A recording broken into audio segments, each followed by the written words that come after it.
to officially go.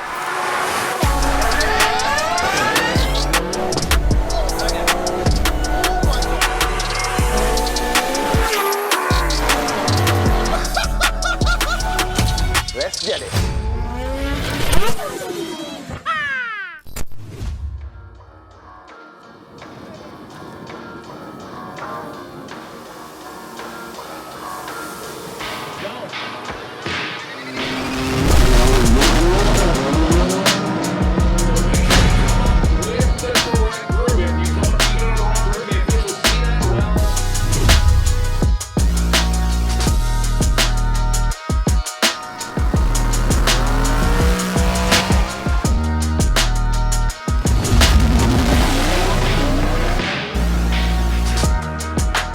So yes guys, we are here reporting live from Texas 2K 2022. It is the mecca of racing, that's all I can say. For people who don't know what goes on here, people come from all over the United States to compete here in Texas on a 4-day event. Officially, it actually started yesterday. That was a setup day. We were here actually getting to grips with what's going on. And now we know we're up against it. It's an overload of craziness. Some of the craziest cars and highest power cars I've ever seen in my life. And what we're here to do today, tomorrow, the next day and the next day is bring you guys at home like a snippet of what goes on here and document some of the teams and cars' journeys and how they get on. The days consist of 2 days of roll racing and 2 days of drag racing. There's knockouts and obviously qualifications. We're gonna try and bring you guys some epic content, but you're gonna have to bear with us. It's just me and my partner in crime behind the camera, trying to capture everything. We're here invited down by Javier from TRC, that racing channel, so a massive shout out to them. And guys, I think you're gonna love it. So make sure you stay tuned and welcome to Texas 2K.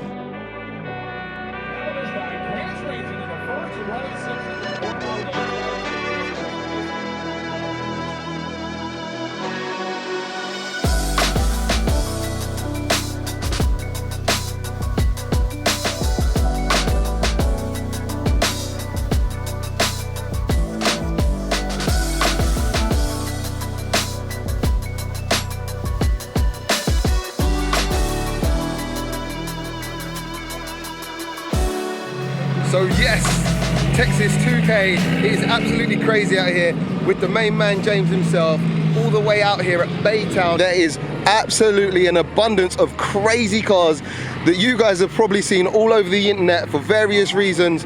Amazing cars everywhere. Put it this way, 3,500 brake horsepower is not uncommon here. There's cars, I think the most powerful one I've seen here is 3,800 at the wheel, which was a Dodge Viper, which funnily enough was actually for sale. 145k, which actually seems like a bit of a bargain. Twin turbo R8s and Lambos, each and everywhere. Massive shout out to Sissio Performance. We've done a feature with them and that R8 right there. And guys, when I tell you some of the levels down here, yeah? Let me show you some of the turbos that Precision have put on their stand. Look at that. Yeah, that's absolutely humongous. Still humongous. Literally, you don't do the fist test with it, you should do the head test. Look, that's my fist going in.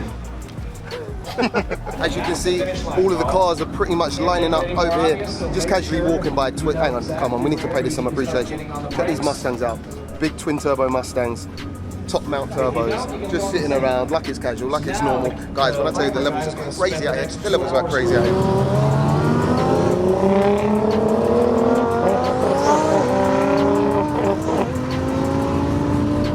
So the idea with a roll race is you have to basically keep pace with whoever's to your left or right. They roll at about 60 miles an hour. There's someone watching with a trigger to trigger a green light on the tree. As soon as they see that green light, it's go time. They both put their foot down and they race to the quarter mile. If they miss it or they're not pacing correctly, they have to do a do-around. And then eventually, if they keep missing it, they're disqualified or they just call it quits. So it's a little bit tricky. Everyone's got to be gentlemen, you know? Beat all the fastest cars coming up next to the right lane.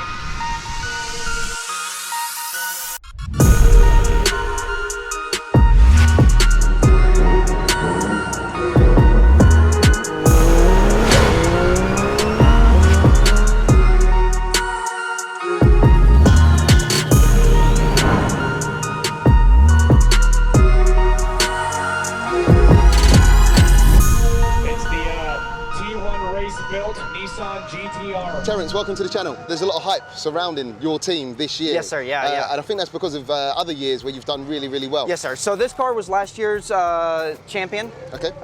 UR had won it several years in a row, and this was the first one to actually come out and stop them.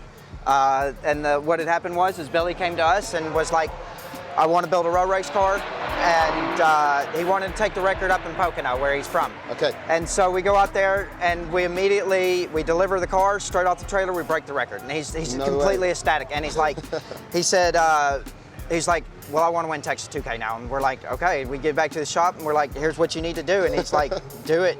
No way. And then we do it. We bring the car out here, completely untested again, just barely. Like our very last qualifying pass, we qualified very last in Elite 8 last year. Okay. And then it was we just went through rounds, and this ended up winning last year. And so it's, like I said, the first one to actually take out UGR in several years. And so we're really excited about this Wicked. build.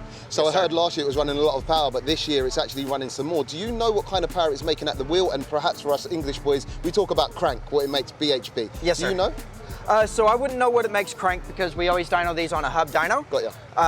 And so before we were making about 25 to 28, depending, at Texas 2K last year we were making about 25. Okay. And then throughout the year we did some modifications to it. The turbos were back here in the stock location. Okay, yep. We're running 7685s in the stock location. Yep.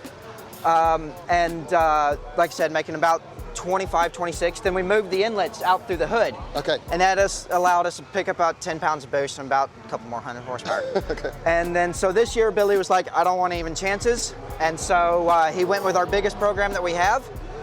We put a pair of 80 millimeter turbos right up here up front. Absolutely crazy.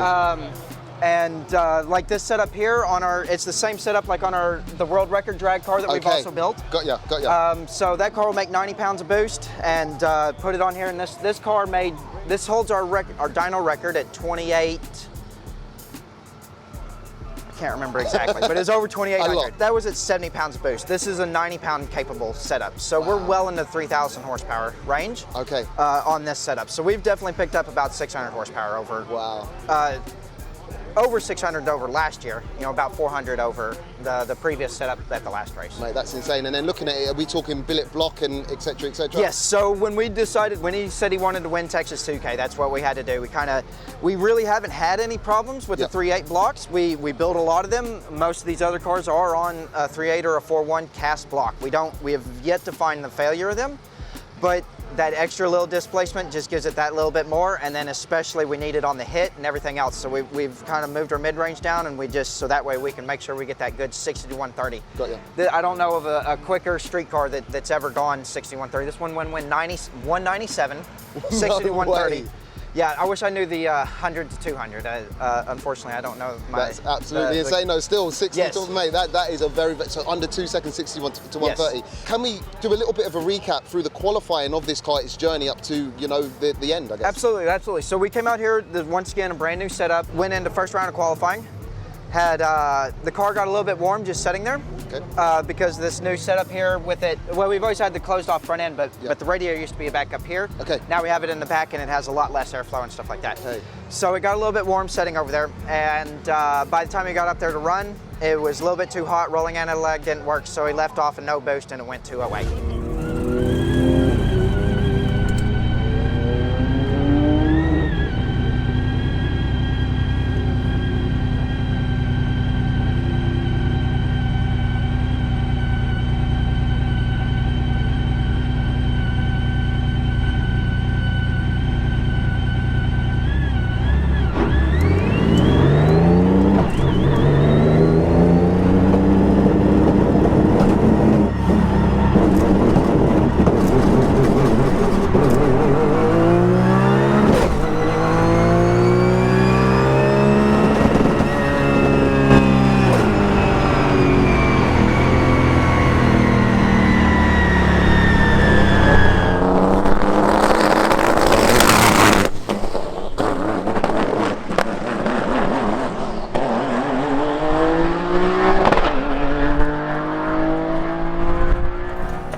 It doesn't go. ¿Sabes por qué le pasó eso, no? Motor, for sure. El carro estaba frío. Yo lo calenté, lo que ellos me dijeron. Y él me dijo, good to go. What happened? It doesn't go. And then I told Stuart, the temperature, that's what I would rev it up to leave it at like a... Huh? But anyway, este carro caminó 208, so debería estar ahí adentro. What, it was breaking up when you did the anti-lag, or it wouldn't go at all? And when I let it go, it didn't move. Yeah. And then when it did that, it happened to blow our dry sump dipstick tube out, which Okay. now you can see we have it zip tied down. Got ya. We didn't before. Okay. We've never had the issue. We don't usually have crankcase issues. This one, I don't know what happened. So it blew it out. Oil everywhere. You can see it all over the Okay. manifold, I think I saw everything you else. boys Yes, sir. clean- Yeah. so, like, So yeah, yesterday clean we it had up. to pull the whole front end off, clean all this oil out. It's like 4 quarts of oil in the engine bay. Oh no.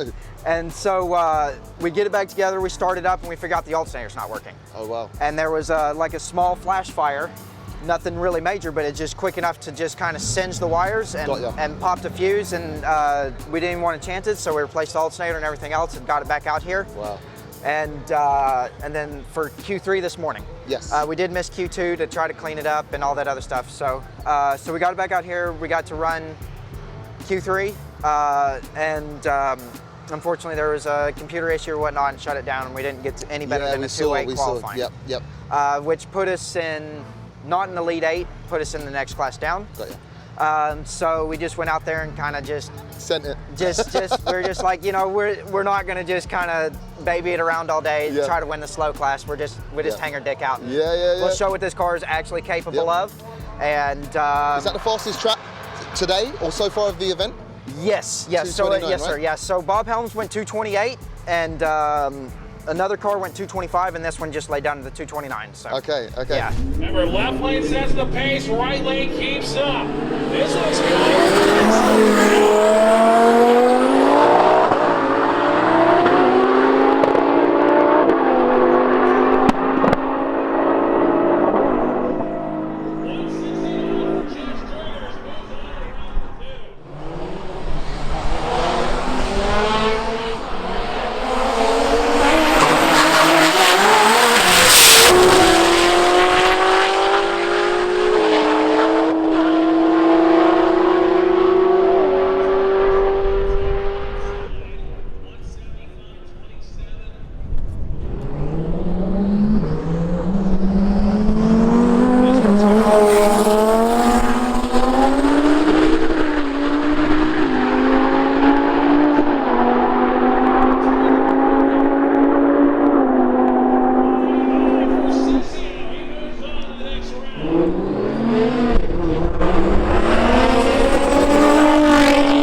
For Mark James gets the win.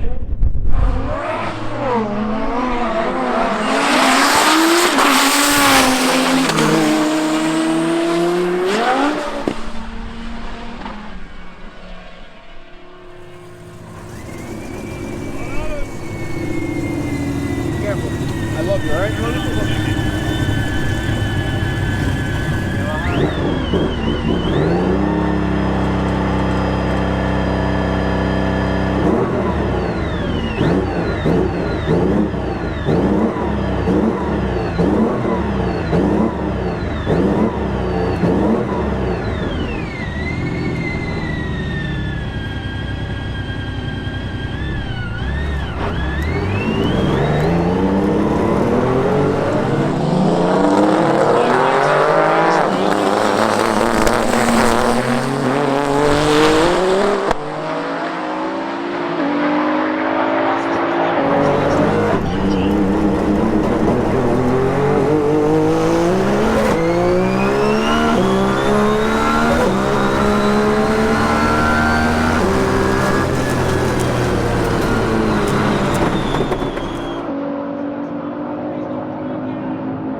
229 is probably right on the limit of where I was thinking that we would be. So I really expect this car to be between 230, 235 once we get it really sorted and it's making A to B passes. Amazing, amazing. Can you tell people where they could find you guys if they want to inquire about anything or follow you guys? Yes, absolutely. So we're T1 Race Development.